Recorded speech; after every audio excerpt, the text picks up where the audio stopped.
here you are, right? The voices of leadership. You're at a campus here, at college, at universities, and we talk a lot about leadership, but what is leadership really, right? Leadership, and if I asked you to call out what leadership was, you'd say a lot of things about leadership, but what leadership really is about getting results. You also hear this word a lot about authenticity, right? I gotta be my authentic self. And I love that authenticity, because what is it really? I mean, do you know that there's been 1,000 studies across academia find out if we could just find what the 7 qualities of a successful leader are, or the 5 attributes of a successful leader, and then we'll teach it and everyone can follow it and they'll be great leaders.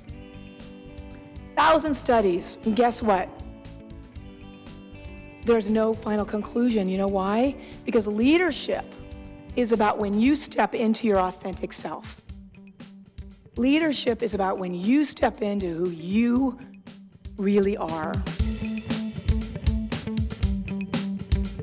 Inside our organizations, you know, part of the entrepreneurial is, you know, how do the work that I'm doing, help my organization move forward?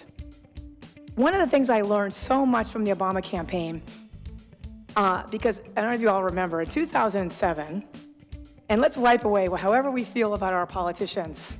Right? I always say that because, you know, that kind of brings up a lot of feelings. But when we went into the Obama campaign in early 2007, no one thought Barack Obama could win.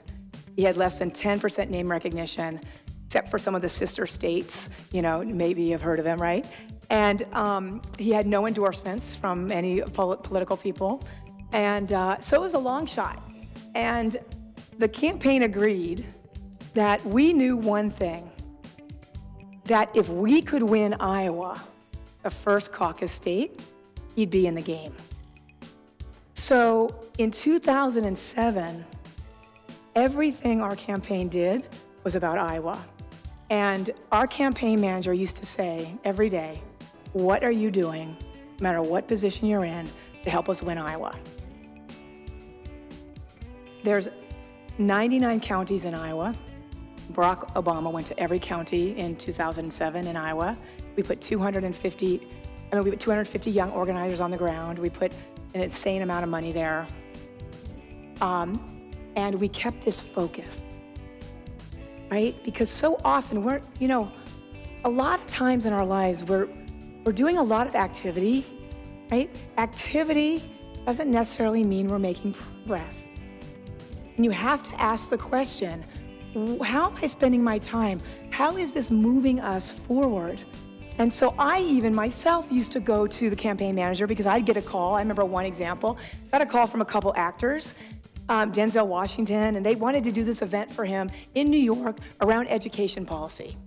And I'm like, this is so cool, right? I was a little starstruck, and he should do this. He should go to New York. And Buff said, our campaign manager said, what does this have to do with winning Iowa? Nothing. So part of us, we've got to figure out with where you want to be in the world, how do you focus your time? So on January 3rd, 2008, Barack Obama won Iowa by 9 points. And we were in the game. Because why am I telling you this story? Because as I started off my talk, leadership is about getting results. So no matter how we feel about a politician or a leader, Barack Obama got results, he won. So you have to look like, isn't it curious how we did it? It changed my life because what's your Iowa? Do you know what your Iowa is? And we women in the room, we have to learn to say no. Jim Collins, the author of Good to Great, says it's just as important to know what you're not gonna do as what you are gonna do. Learning to say no. And here's a trick that I've learned, which I will share with you. We as women, so often we want to be liked, so when someone says, hey, Susie, want to know, can you come to this dinner party, blah, blah, blah, at this date? Or can you do this assignment? Or what do we all say?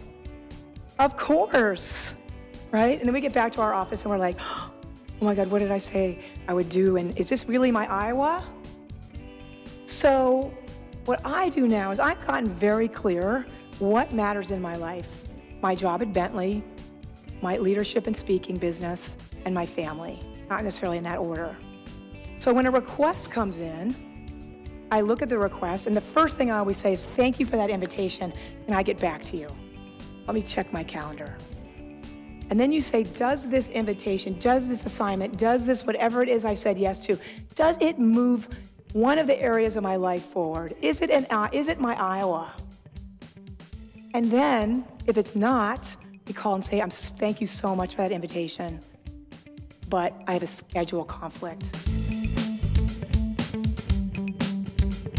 Leadership creates a feeling, and we forget we're human beings first. And what motivates us is our feelings, because when we feel valued and included and part of something bigger than ourselves and heard, we do our best work, right? We engage, and we are our most productive. What happens when we don't feel that? Right? We don't do our best. We don't go the extra mile. You have to ask yourself, right?